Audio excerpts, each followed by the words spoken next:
শহীদী মৃত্যু লাভের দোয়া সূরা হাশরের শেষ ৩ আয়াত। বিসমিল্লাহির রহমানির রহিম। ওয়াল্লাহুল্লাযী লা ইলাহা ইল্লাহু আলিমুল গায়বি ওয়াশ শাহাদাতি হুয়ার রহমানুর রহিম।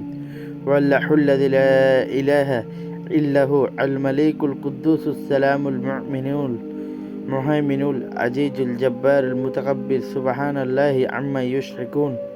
ওয়াল্লাহুল খালিকুল বারিউল মুসাউইরু লাহুল আসমাউল হুসনা ইউসাব্বিহু লাহু মা ফিস সামাওয়াতি ওয়াল আরদ ওয়া হুয়াল আজিজুল হাকীম। অর্থ, তিনি আল্লাহ, যিনি ব্যতীত কেউ মাবুদ নেই। তিনি গোপন ও প্রকাশ্য সমস্তই জানেন। তিনি দয়াময়, অতি দয়ালু। তিনি আল্লাহ, যিনি ব্যতীত কোনো মাবুদ নেই। তিনি সমস্ত শাহানশাহ।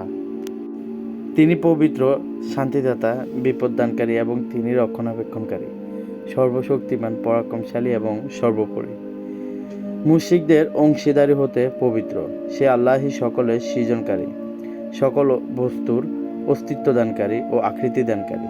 তার জন্য রয়েছে উত্তম নামসমূহ। সমস্ত আসমানে এবং জমিনে যা কিছু আছে সকলেই তার পবিত্রতা প্রকাশ করে এবং তিনি সকলের উপরে জয়ী ও হিকমতদার। উপকারিতা। হযরত মুহাম্মদ সাল্লাল্লাহু আলাইহি সাল্লাম বলেছেন, যে ব্যক্তি উপরোক্ত দোয়া সকালে পাঠ করবে, আল্লাহ তাআলা তার জন্য ৭০,০০০ ফেরেশতা নির্ধারিত করে দেন, যারা তার জন্য সন্ধ্যা পর্যন্ত রহমতের প্রার্থনা করতে থাকেন।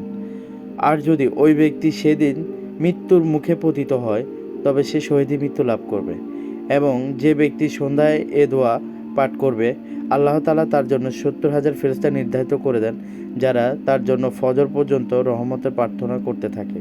আর যদি সে ওই রাতে মৃত্যুবরণ করে, তবে সে শহীদী মৃত্যু লাভ করবে। সুবহানাল্লাহ।